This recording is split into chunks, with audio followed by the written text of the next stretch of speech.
You're listening to PatchBay on tymkrs. Welcome to PatchBay, conversational podcast all about audio equipment, music, audio engineering, recording, live sound, and all sorts of other stuff, as we proved last week and every week before. It's a bit ADD on occasion, on most occasions. All the What was I time. saying? All right. How you doing today? Oh, I'm good. Yeah, Good. cool. Good, Yeah. good, good. We I'm had having- the most epic nachos earlier. Epic nachos, homemade epic nachos, Yeah, or with all like the fresh fixins and cilantro and guac and ooh, everything. that sounds good. When Jen makes them, what she does is she does it in layers. So she'll put nachos and cheese, and then bake that for a minute or two, and then put another layer of nachos on top, and cheese, so that it's like a 15-20 minute process. I did them once on the barbecue, actually. So when how we many were- hours does it take to get there? Just give me enough warning.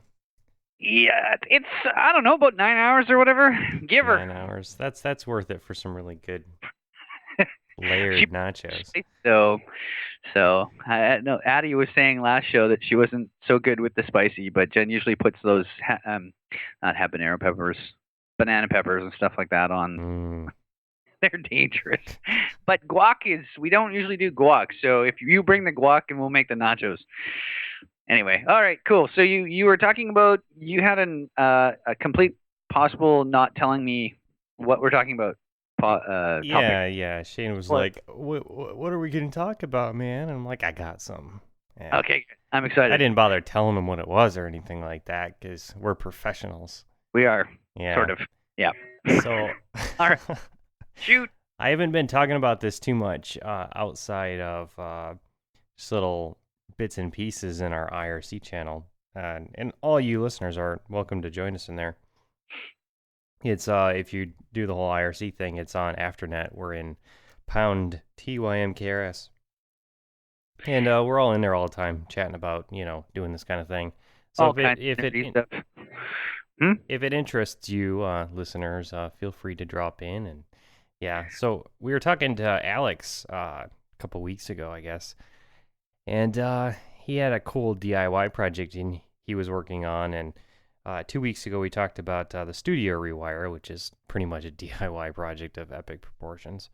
Mhm. And I realized that I'm sort of working on a project on the side that is indeed audio related. I just haven't really started talking about it on any of our shows yet. So I thought because it's an audio project, PatchBay I'm excited. would be the place where I'd break it. Cool. So, as Shane knows, and I'm sure many listeners out there, I tend to dabble in building sort of DIY synthesizers, musical instruments, all that sort of thing. And every time I do any project like this, the response is always the same. Can I buy one? And it's like, okay, yeah. If I wanted to have a factory in my house and I wanted to hire a bunch of people to assemble them, and no, you can't buy one. So this guy we know, what's his name? Emil, started this company out in Portland called Tindy, and it's basically Etsy for DIY people, right? Oh, this sounds cool. Yeah. So This sounds like a giant time waster for Shane at work. Cool. yeah, I'm excited. It also hurts your pocketbook because Okay, how do you you know, spell it? tindie.com, I believe. Oh my god, so excited. Okay, anyway. So basically, it's at this point thousands, I think. It may still be in the hundreds. It's fairly new of DIY electronics and nerd sort of projects, and funding of projects too, kind of like Kickstarter, only without having the middlemen involved. Mhm. More like direct to the person kind of deal. So it's pretty cool. It's just come together in the last few months or so. We interviewed him on one of our other shows, Zombie Tech, several months ago. So if you want to hear more details about it, that would probably be a good episode to check out. I don't know, maybe Shane will track down a direct link to that episode of Zombie Tech for show notes. Sure. But so anyway, in our IRC channel, there's several people who design circuits for hobbies or a living, whatever, and they've been slowly moving their online stores onto this platform. And I figure I talk to these guys every day, and they're mostly, slackers, and I like them as people, but I could do what they're doing, so I figured there's no reason not to. Right. But I've been trying to think of the things that I do, what would be most applicable to me not having to build 10,000 of them myself. One, because I don't have the time. Right. And two, what would people really get a kick out of? And by people, I mean listeners and viewers of the shows that we do, because those are the only people that really count, right? You guys. Mm-hmm. Yeah, exactly. And the thing that I get so many like comments, requests, whatever on is the synthesizer stuff, like the proto synth that I built and the SID-Cog organ that I built, stuff like that. It's impractical to build them in quantity because it would cost so much money. You couldn't build a proto synth and bring it to market. It would just be ridiculously expensive. Cost prohibitive. Yeah. Yeah.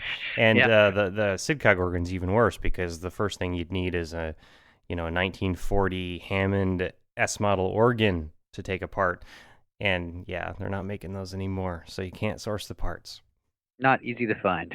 So I'm teasing you guys, but basically what I was figuring out here is that what makes these things expensive is the input device, right? The keyboard, the case, that stuff. That's what makes it really expensive. The electronics side of it isn't expensive, especially because I know a guy that makes PCBs. He has his own PCB fab service, and I know other people that can do assembly of the circuit boards and stuff like that. So that stuff is pretty easy for me to take care of, but I can't sell something that involves a bunch of woodworking. So I was thinking about it, and I was like, okay, I've got this cool little thing that I like to use a lot called SID-Cog, and it's an emulation of the sound chip that was in the Commodore 64 computer back from 1982 or whatever. And some of you guys out there, have heard of chiptunes, and with this whole, commercialization of electronic dance music, you hear the sounds from 8-bit video games like the NES, Commodore 64, and all those. You're hearing those sounds in popular music now. So I have the ability to emulate these things and do crazy stuff with them and make really cool noises and sounds and stuff. And not from just if you go online and you look at noise boxes or circuit benders or whatever, these guys are doing some interesting stuff, but musically they're only so valuable because basically it sounds like crap at the end of the day, right? Right. A lot of it. Now I'm approaching it from more of a musician, perspective, so I know how to, focus on making it do things that are actually useful. Yeah, I was gonna say you're making. Some of those guys are making extremely cool bleeps that aren't in key, but it's still a cool bleep nonetheless. But yeah, I get what you're saying for sure. Okay, so I can do the 8-bit drum sounds, which we've talked about in the past, the bleeps and bloops, and cool, funky square wave bass instruments. All these classic. Take the best parts out of all of these 80s technology sorts of things and make sure that they go down in frequency to the point where they're useful for producing today's brand of music, because we actually have lower frequencies now. Yay. Mm-hmm. Yeah. Well, and we can reproduce said lower frequencies as well. Yeah. Which is nice. I'm glad we have that. So oh, look at that, Emil just went offline on Skype. I was talking about you, buddy. I didn't realize he was on there. I should have called him. Brought him into the show. Let him answer questions about Tindy. He's the Yeah, guy. exactly. He's the guy to ask. We should have him on. Yeah, that's actually fairly. Yeah, if an you exciting guys thing. out there want to find more out about it, I can ask him if he wants to hop on, and we can totally talk to him. It should probably wait until we can do the whole double caller thing. Yeah, I would be interested. It's like I haven't obviously. It's a seen really the site. cool website, Yeah. and it's not all completely like electronics hacker stuff. There's a lot of stuff that's just like gadget stuff too. So, go check it out. If you like it, you like it, whatever. I like it. I've got a lot of friends that sell stuff on there, so it's something I like to make sure people know about. And so anyway, getting back to the actual topic here. So I have the ability to make all those sounds, but building a keyboard for it is the expensive part. So what I've been doing in my spare time here, because I have so very much of it, is figuring out how to create my own MIDI interface, like electrical MIDI interface, so I can hook up any standard MIDI keyboard, sequencer, computer with MIDI out, whatever you want to control your MIDI synth with, it should function fine with all of them. So I've been figuring out how to do that so that I can have just a little box with a MIDI port on it. Plug in your MIDI cable, plug it in your keyboard, and it's got 1/4-inch outs for plugging into an amp, guitar amp, the inputs on your console mixer, your outboard gear, whatever you want to do, because I'm approaching this from a musician / producer studio guy point of view, and I know what it's useful for. Yeah, hook it up to a box. computer with a Ableton or whatever controlling it, and run it through some outboard gear to get the exact sound that you want out of it, and sequence it in the DAW, push record, and record what comes back. So what do we have a name for Project Kick-Ass MIDI box? I'm not going to say the name yet because I haven't. Okay. Oh, fair enough. haven't reserved the domains and all that sort of stuff yet, so I'm not going to say what it's called yet. But it's coming along nicely.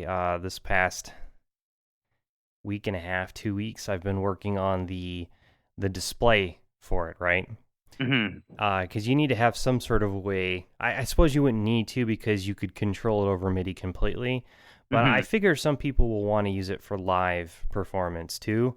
So I did want to have display capability so that you could change the presets and patches and all that right on it. So basically it has one knob, and the knob turns left, right, or you can push down and turn it left or right. Okay, cool. And that pretty much allows you to get into everything that you'd ever want to change in it.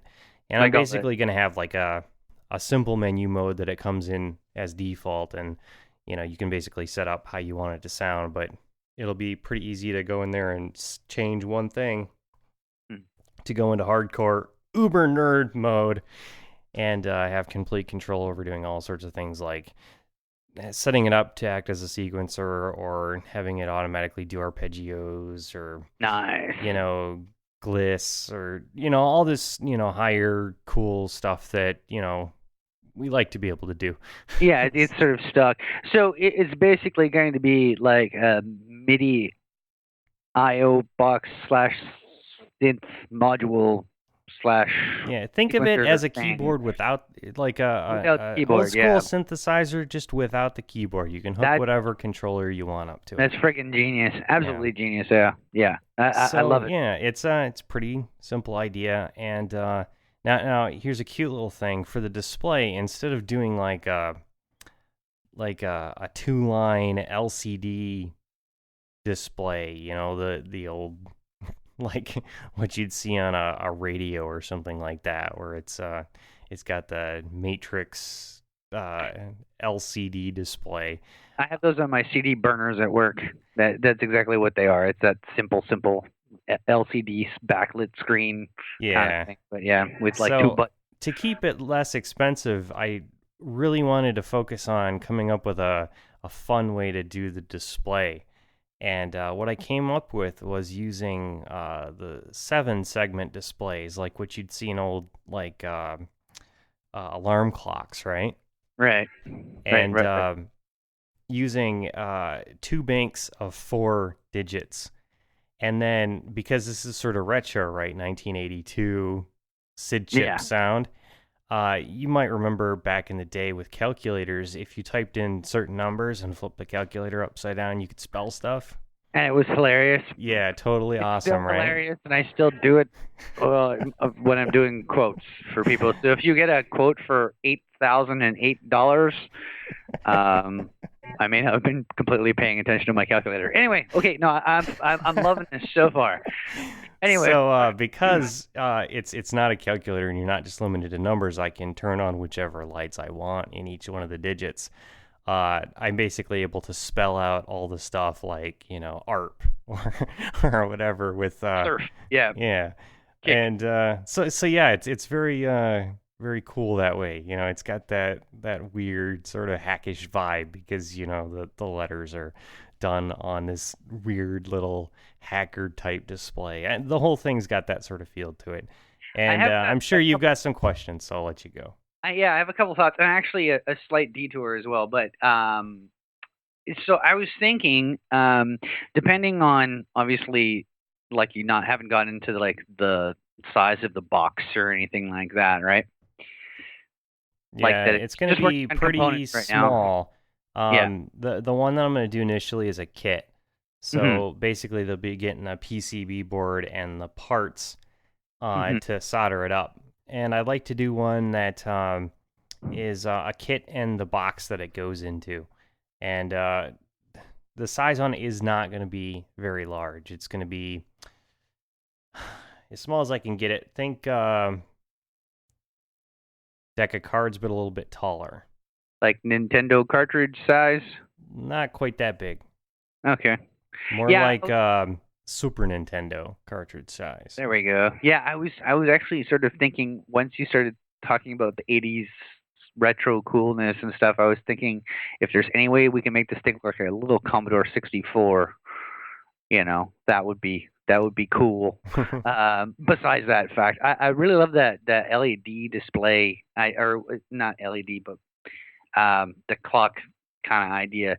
It was sort of popping into my brain the idea of, and this is a topic for another time, which we have to remember to bring up, but every engineer writes down the names of tracks differently, I find, when I've gotten sessions from guys. And when you were talking about like how to, like, that you would name each patch or whatever, it was just sort of reminding me, like, if you did 4, you said it was what, 4 digits? Yeah, well, you got 2 sets of 4. Right. 2 sets of 4. Okay. So when you're navigating menus, one of them basically says what menu setting you're on, and the other one is what it's set to, right? Right. So if you're changing a value from 0 from 0 to 127, you get the numbers on one side, you get the fact that you're changing the attack on the other side. Yeah.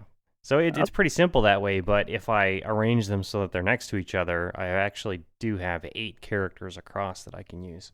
Right, yeah. No, yeah, it sounds really fun. So have MIDI in, out?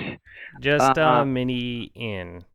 MIDI in only, okay. Yeah, because everything you add to it adds to the cost, and I want to keep it pretty inexpensive. And it doesn't really need to do out. Now, no, it doesn't really. Because when it's doing the sequencer thing, it's sequencing itself. So it's not the sort of thing you would probably want to use to sequence anything else, because it's a bit... No.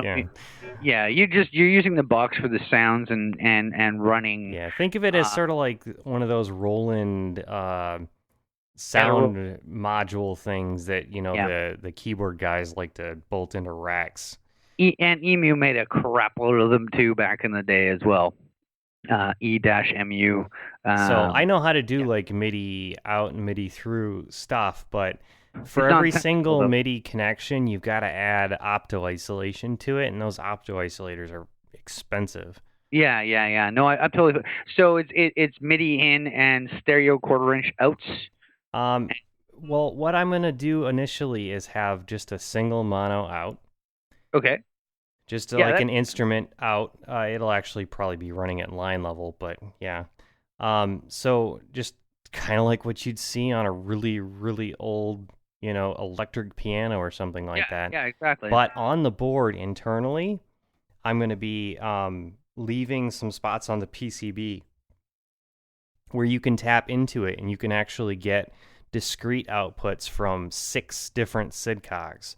So Nice. if you want to play with getting 4 discrete tracks out of the thing, you'll be able to do that. But you'll have to obviously, you'd want to get the kit and then put your own 4 quarter-inch outs on the back of your own custom box.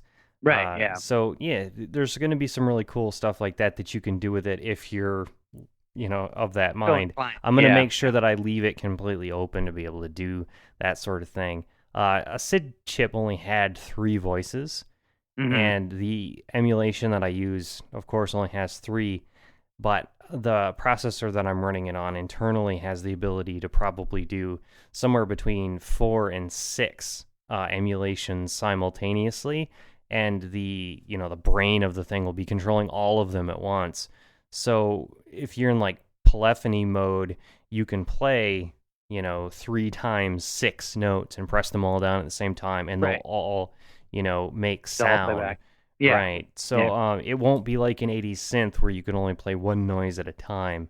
And being able to tap into that into discrete outputs, when you get into chip tunes, you do fun stuff like use this voice for the drums and interleave them back and forth between the kick and the snare. Right. And then, all sorts of other things, and the ability to tap into those outputs discreetly and record them into multi-track seems like a really good idea. Oh yeah, for sure. I mean, there's a movement of people who are not only obviously building and buying sort of retro type synths, but there's guys buying old 4-track cassette machines. I mean, I just bought one a few months ago. It's one of those things. So yeah, no, for sure, that's a cool idea. Originally, when you were telling this story, I was thinking that you were going to put out the proto synth book. That's what I was thinking that you were going to do, actually. Or I'm sure some people would appreciate that too. Or the proto synth DVD or something. Yeah. Although then, if you did a DVD, you would have to rebuild it from scratch, probably. Or they're all videos are up online though. Yeah. I didn't do any build videos on the ProtoSynth, actually. Okay. I did a little bit of assembly on the video for it, but not in detail enough talking about like how to cut wood and yeah, exactly. Yeah. It explained, it gives you enough where you could probably figure out how to do it yourself with your own custom design, but yeah, it's when you start getting up to the point where you're writing your own key scanner to figure out which keys are pressed, that is above most people's head. Yeah, no kidding. Yeah, if you're not given said software beforehand, it would. Yeah, it's throwing me. I follow what you're saying, but there's no way in heck that I would be able to do it, or at least not without some reasonable amount of computery knowledge. But yeah, this box sounds exciting. So how far are you as far as putting it together? I'm working on bill of materials and building the first prototype on breadboards right now. So I got the display up and functioning, and I of course already have all of the sound production side of it already done from previous projects. So that's really complicated stuff, but it's already done. And the next thing I've got to do is start working on the. I already have the code together for the knob, that controls everything. The next thing is the MIDI part. Yeah. And I've got a MIDI in driver that's MIT licensed, so I can just go ahead and tap that. There you go. Yeah. And just run with it. So that's cool. So today I was working on designing the actual MIDI in circuit that does the opto isolator and all that, so that the processor can talk to, hear the MIDI coming down the line, the serial stuff. Right, yeah. 001 000. Yeah, pretty much. So yeah, there's a lot of that kind of stuff, but Like I said, I already have a driver that I can use in the project for it. It's open source. And it's just a matter of tying that into my code. So it's basically at this point, I just need to put it all together on a breadboard and get it functioning, and then build a soldered up version and make sure it works all hardwired like that. Yeah, And exactly. then I can drop the PCB design and send it off to our buddy Lane out there in Portland, who will make up as many PCBs as I want. Yeah. And then it becomes assembling one and making sure it doesn't explode. Yeah, exactly. And giving it to people, sending out some beta test models to people to make them put it together to make sure everything works. Yeah, Kind of too. like guys who hang out in recording studios and stuff Exactly. like that. Yeah. You know? Guys who needs to buy his own soldering gun. I was going to actually just point out the fact that I'm pretty much following everything that you're talking about. I just don't have the ability to always talk about it, but I follow all the stuff that you're saying and what the uses of all the. This is just more for anybody else in case they're wondering.